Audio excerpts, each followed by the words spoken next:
കൊച്ചി തേവര കോന്തുരുത്തിയിൽ ഒരു സ്ത്രീയുടെ മൃതദേഹം ചാക്കിൽ പൊതിഞ്ഞ നിലയിൽ റോഡരികിൽ കണ്ടെത്തി. ഇന്ന് രാവിലെയോടെയാണ് ഒരു വീട്ടിലേക്കുള്ള വഴിയിൽ മൃതദേഹം കണ്ടെത്തിയത്. സംഭവത്തിൽ വീട്ടുടമ ജോർജിനെ പോലീസ് കസ്റ്റഡിയിലെടുത്തു.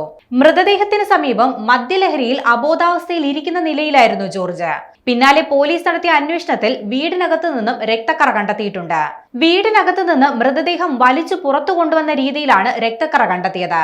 നിലവിൽ പോലീസ് കസ്റ്റഡിയിലെടുത്ത ജോർജ് സ്ത്രീയെ കൊലപ്പെടുത്തിയതാണെന്ന് സമ്മതിച്ചിട്ടുണ്ട്. കൊല്ലപ്പെട്ടത് എറണാകുളം സ്വദേശിനിയാണെന്നാണ് സംശയം. കൊലപാതക കാരണത്തിൽ അന്വേഷണം തുടരുന്നതായും പോലീസ് അറിയിച്ചു. വീടിനുള്ളിൽ വെച്ച് കൊല നടത്തിയ ശേഷം മൃതദേഹം ഉപേക്ഷിക്കാൻ പോകുന്നതിനിടെ ജോർജ് തളർന്നു വീഴുകയായിരുന്നു. ഇന്ന് രാവിലെയോടെയാണ് ചാക്കിൽ കെട്ടിയ നിലയിൽ സ്ത്രീയുടെ മൃതദേഹം കണ്ടെത്തിയത്. വളരെ തിരക്കേറിയ സ്ഥലത്താണ് മൃതദേഹം ഉണ്ടായിരുന്നത്. ഹരിതകർമ്മ സേനാംഗങ്ങളാണ് വഴിയിൽ മൃതദേഹവും അതിനരികിൽ അബോധാവസ്ഥയിൽ ജോർജിനെയും ആദ്യം കണ്ടത്. ആൾക്കാരെത്തിയപ്പോഴേക്കും തന്നെ പിടിച്ചെഴുന്നേൽപ്പിക്കാൻ ജോർജ് ആവശ്യപ്പെട്ടിരുന്നു. പിന്നാലെ പ്രദേശവാസികൾ കൗൺസിലറെ വിവരമറിയിക്കുകയും കൗൺസിലർ പോലീസിനെ വിവരമറിയിക്കുകയും ചെയ്തു. പിന്നാലെ പോലീസ് എത്തിയാണ് ഇയാളെ കസ്റ്റഡിയിലെടുത്തത്. അർദ്ധരാത്രിയോടെ കൊലപാതകം നടന്നെന്നാണ് പോലീസിന്റെ സംശയം. പുലർച്ചെ 4:30യോടെ തൊട്ടടുത്തുള്ള കടകളിൽ ചെന്ന് ജോർജ് ചാക്ക് തിരക്കിയിരുന്നു.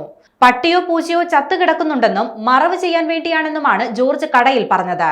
ചാക്കിൽ മൃതദേഹം കെട്ടി പുറത്തേക്ക് കൊണ്ടുവരുന്ന വഴി ജോർജ് തളർന്നു വീണതാകാമെന്നാണ് പോലീസ് പറയുന്നത്. അതേസമയം മരിച്ച സ്ത്രീയെക്കുറിച്ച് കൂടുതൽ വിവരങ്ങളൊന്നും പുറത്തു വന്നിട്ടില്ല. എറണാകുളം സ്വദേശിനിയാണെന്ന സൂചന മാത്രമാണ് ഇപ്പോഴുള്ളത്. സംഭവത്തെക്കുറിച്ച് കൂടുതൽ വിവരങ്ങൾ പുറത്തു വരുന്നതേയുള്ളൂ. കുടുംബസമേതമാണ് ജോർജ് ഈ വീട്ടിൽ താമസിക്കുന്നത്.